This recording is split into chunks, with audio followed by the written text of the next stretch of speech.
Assalamualaikum warahmatullahi wabarakatuh. Alhamdulillahirabbil alamin. Hari ini kita akan belajar kembali Al-Quran Hadis di kelas 4 semester 2. Materinya tentang hadis silaturahmi. Yang pertama yang akan kita pelajari adalah tentang lafal hadis tentang silaturahmi. Kita baca dulu ya.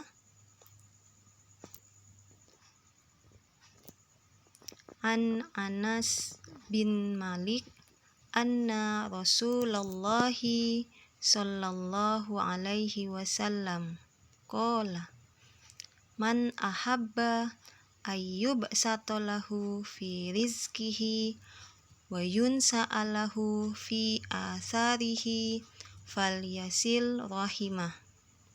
Rawahul Bukhari wa Muslim. Itu lafal tentang hadis silaturahmi. Berikutnya yang akan kita pelajari adalah terjemahan atau arti dari hadis silaturahmi. Dari Anas bin Malik bahwa Rasulullah Shallallahu Alaihi Wasallam bersabda, barang siapa yang menghendaki rezekinya, diluaskan rezekinya dan dipanjangkan umurnya, hendaklah ia menjalin silaturahmi. Hadis riwayat Al-Bukhari dan Muslim. Yang akan kita pelajari berikutnya adalah tentang arti silaturahmi. Kata silaturahmi itu berasal dari dua kata. Yang pertama dari kata silah yang secara bahasa artinya menyambung, dan yang kedua berasal dari kata rohim. Rohim itu atau rahmi ya, artinya kasih sayang. Nah, secara bahasa berarti silaturahim ataupun silaturahmi artinya menyambung tali kasih sayang atau tali persaudaraan. Sedangkan pada hakikatnya silaturahmi itu menyambung yang sudah terputus. Apa itu? Apa saja kandungan hadis tentang silaturahmi? Yang pertama, ini juga termasuk dalam hadis yang ada hubungannya dengan silaturahmi. Orang yang memutus silaturahmi tidak akan masuk surga. Silaturahmi merupakan salah satu tanda keimanan seseorang kepada Allah.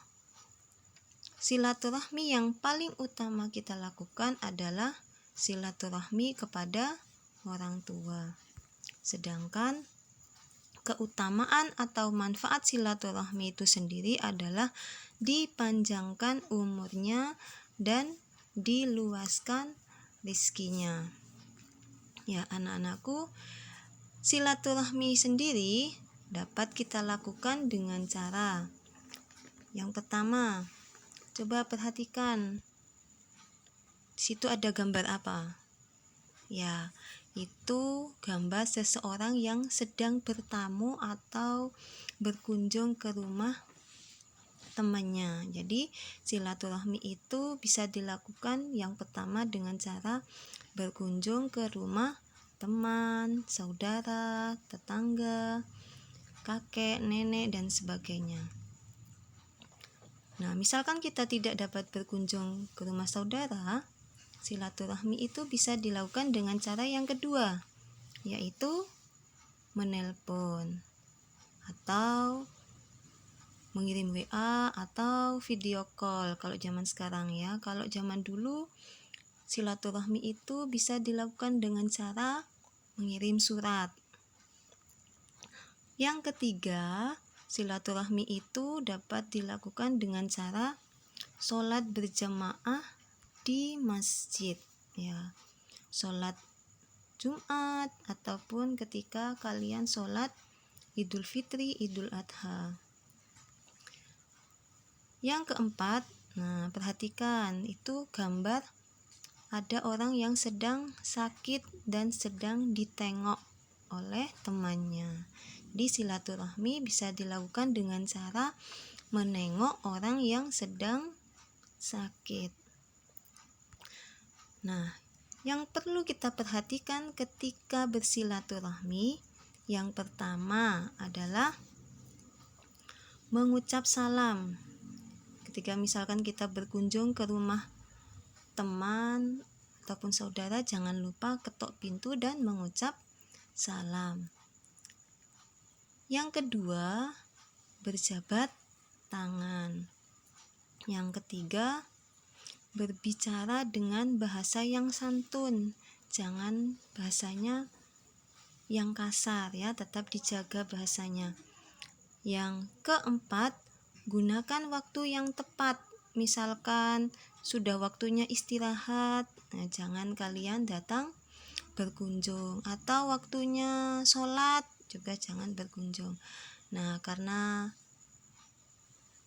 ini masih masa pandemi, jadi ketika kalian bertemu dengan teman ataupun kalian sedang berkunjung ke rumah teman, usahakan sementara ini tidak usah berjabat tangan terlebih dahulu ya. Tetap jaga protokol kesehatan. Mungkin itu yang bisa Bu Guru sampaikan. Kurang lebihnya mohon maaf. Terima kasih atas perhatian kalian. Wassalamualaikum warahmatullahi wabarakatuh.